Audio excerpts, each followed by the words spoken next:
bangsa bermimpi menjadi negara adidaya, bermimpi menjadi negara superpower. Dulu Cina tahun 50-an masih jauh tertinggal, sekarang Amerika ketar-ketir terhadap Tiongkok, kira-kira begitu ya.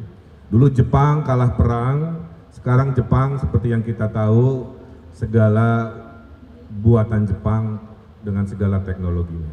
Saya meyakini Indonesia bisa menjadi negara superpower.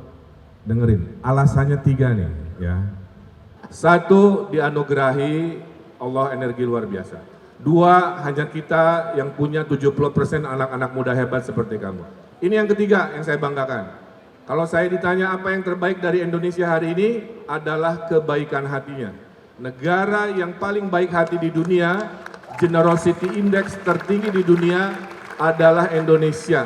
Kedua baru Selandia Baru.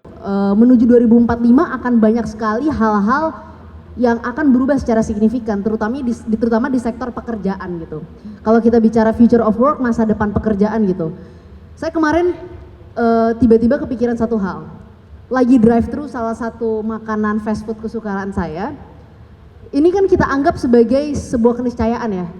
Mereka pakai mesin gitu kan, terus kita pesen, terus kita makan. Gitu. Kita nggak menganggap itu sebagai sesuatu yang menakutkan karena akhirnya lama-lama kita normalisasi. Tapi kelamaan si fast food itu yang tadinya ada 3 orang di setiap counternya, tinggal 1 orang. Lama-kelamaan orang itu nggak akan ada lagi gitu. Dan akan banyak lagi pekerjaan-pekerjaan yang sifatnya administratif dan rutin yang akan nggak ada lagi gitu.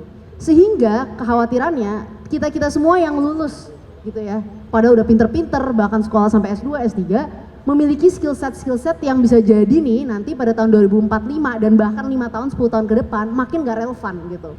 Nah makanya sebenarnya itu tergantung kita, apakah kita mau mendorong pemerintah, baik pemerintah pusat, pemerintah lokal, legislator-legislator kita untuk fokus terhadap isu-isu ini gitu.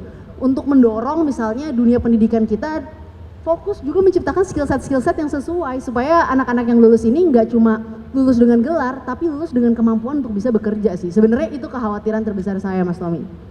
Berarti pemerintah nih yang butuh dorongan lebih, butuh di-push lagi gitu ya untuk mengapresiasi, ya ini nanti nih 70% anak muda itu nasibnya seperti apa, pemerintah harus lebih concern lagi terhadap hal ini ya? Bukan cuma pemerintah sih sebenarnya, tapi gimana pemerintah bisa bangun kolaborasi dengan dunia pendidikan gitu, universitas gitu ya, SMK, sekolah-sekolah vokasi dan juga perusahaan-perusahaan korporasi sih pada umumnya. Saya melihat bahwa elit tidak punya mimpi baru yang kita bisa sampaikan kepada seluruh anak bangsa bahwa ini adalah mimpi baru bangsa Indonesia, di mana semua orang harus ikut dengan mimpi ini supaya tidak bertengkar soal-soal kecil yang disebutkan oleh Kang Emil dan Mbak Samara tadi.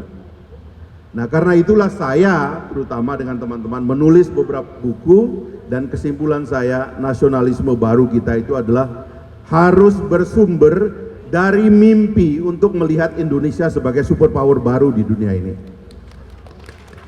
Saya percaya Indonesia bisa menjadi kekuatan global. Saya percaya Indonesia didesain dari awal untuk menjadi kekuatan global. Coba lihat tujuan kita berbangsa dalam pembukaan Undang-Undang Dasar.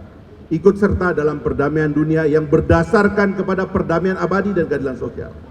Kalau bukan itu adalah mimpi besar, tidak bisa kita bersatu, kita akan bertengkar soal-soal kecil.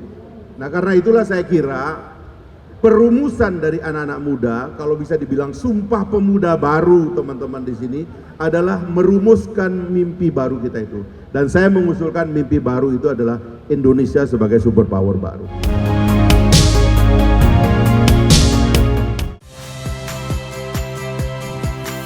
Saya Ihsan Sitorus. Saksikan program-program Kompas TV melalui siaran digital, pay TV, dan media streaming lainnya. Kompas TV, independen, terpercaya.